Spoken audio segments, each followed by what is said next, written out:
498 वगैरह के और इन सब के मुकदमे हैं, उसके लिए कोई लीगल राय हम लोगों से उसके घर वालों ने नहीं लिया था। जून के बाद से उससे हमारी कोई मुलाकात या बातचीत नहीं होती रही। निश्चित रूप से वह बहुत दुखी इस बात को लेके था कि उसकी पत्नी उसके बच्चे से बिल्कुल बात नहीं करने देना चाहती थी। वह बहुत ही सौम्य लड़का था, वो बड़ा ही व्यवहारिक लड़का था। कोर्ट में जब भी तमाम तारीखें पड़ी, 22 तारीखें पड़ी, ही वॉज वेरी रेगुलर और बड़ा विश्वास था जुडिशरी में उसको। और उसकी पत्नी का व्यवहार बहुत ही उसके प्रति खराब था।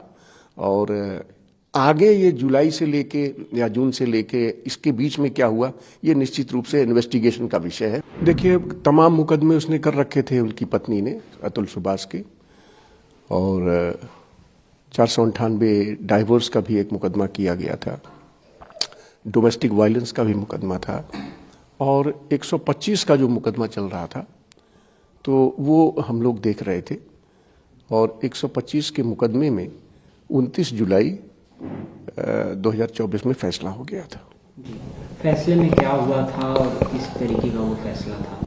देखिए, वो फैसला मेंटेनेंस का था, जो कि पत्नी को तो कोई मेंटेनेंस नहीं दिया गया था क्योंकि पत्नी कमा रही थी, और उसके लड़के माने अतुल के लड़के व्योम के लिए, जो अपनी माँ के साथ रहता था, ये बताया गया, तो उसके फेवर में 40,000 रुपये प्रति माह का आदेश किया गया था। वकील साहब, अभी क्या कोई केस जौनपुर से संचालन हो रहा है या जौनपुर में कोई केस चल रहा है इस विवाद से रिलेटेड डिस्प्यूट से? देखिए, और मुकदमे 498 वगैरह के और इन सब के मुकदमे हैं, लेकिन उसकी पैरवी, उसके लिए कोई लीगल राय हम लोगों से उसके घर वालों ने नहीं लिया था। और जून के बाद से उससे हमारी कोई मुलाकात या बातचीत नहीं होती रही। जून के बाद से? जी। बातचीत में आपको लगा कभी ऐसा कि अतुल किस तरीके का मेंटली हैरासमेंट अतुल के साथ हुआ है या कुछ ऐसी चर्चाएं? देखिए, जिस समय ये मुकदमा चल रहा था उस समय और उसके दरमियान में निश्चित रूप से वह बहुत दुखी इस बात को लेके था कि उसकी पत्नी उसके बच्चे से बिल्कुल बात नहीं करने देना चाहती थी। वो बार बार चाहता था कि भाई बच्चे से हम बात करें।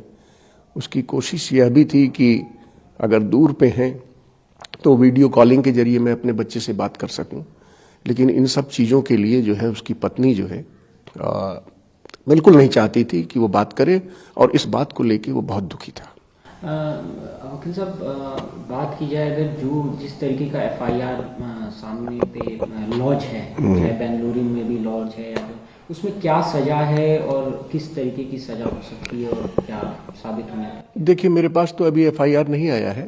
मैंने 306 का मुकदमा किया है, that is abetment to suicide. तो निश्चित रूप से अगर उसने लिखा है तो ये विवेचना का विषय है। और ये हम लोगों की जो जानकारी में उस समय था, क्योंकि काफ़ी दिन हो गया, जून से लेके अभी मेरे ख्याल से 3 दिन पहले उसने सुसाइड किया है। इसके बीच में हम लोगों से कोई बातचीत या कोई ऐसा उसके टेलीफोनिक बात नहीं हुई है।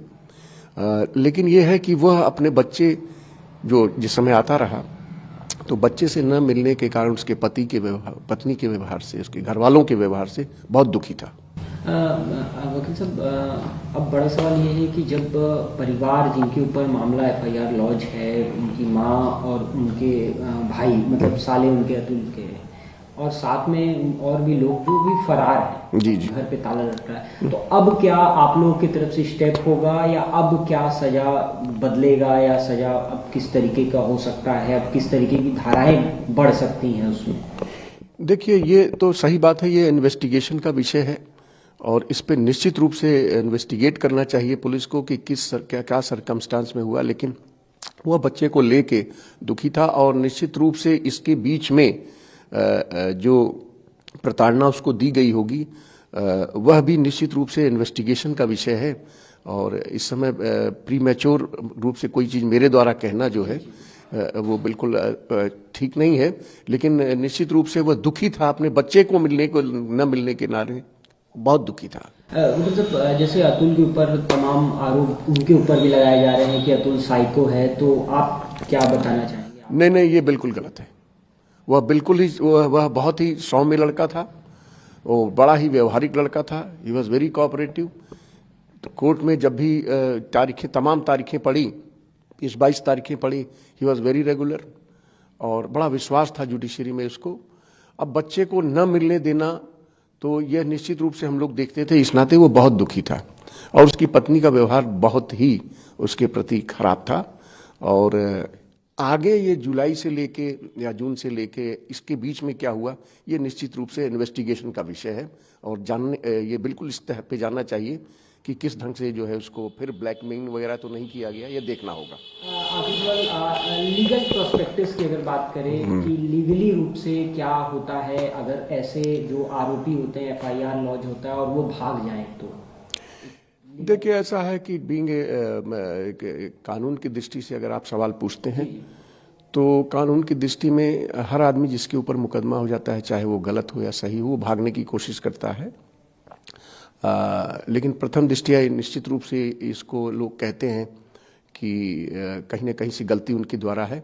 तो प्रताड़ना वाली बात तो सही है कि पत्नी उनकी बहुत प्रताड़ित बच्चे को लेकर करती रही और आगे क्या हुआ है और आगे क्या प्रताड़ना हुई है उसके साथ। जैसे वकील साहब, अगर कोई भाग जाए, कोई क्रिमिनल के ऊपर अगर एफआईआर है, वो साबित नहीं है और अगर वो भाग जाता है तो उसके बाद क्या एक्शंस लिए जाते हैं लीगल रूप से? देखिए, भागना इन इटसेल्फ कोई ये नहीं है कि कोई आदमी, कभी कभी सही आदमी भी पुलिस के डर से भाग जाता है। तो इस पे जो है एक लीगल अगर आप सवाल पूछते हैं तो इससे किसी नतीजे पे नहीं पहुंचा जा सकता है। कभी कभी तमाम वजह होती है आदमी के भाग जाने की, लेकिन ये इन्वेस्टिगेशन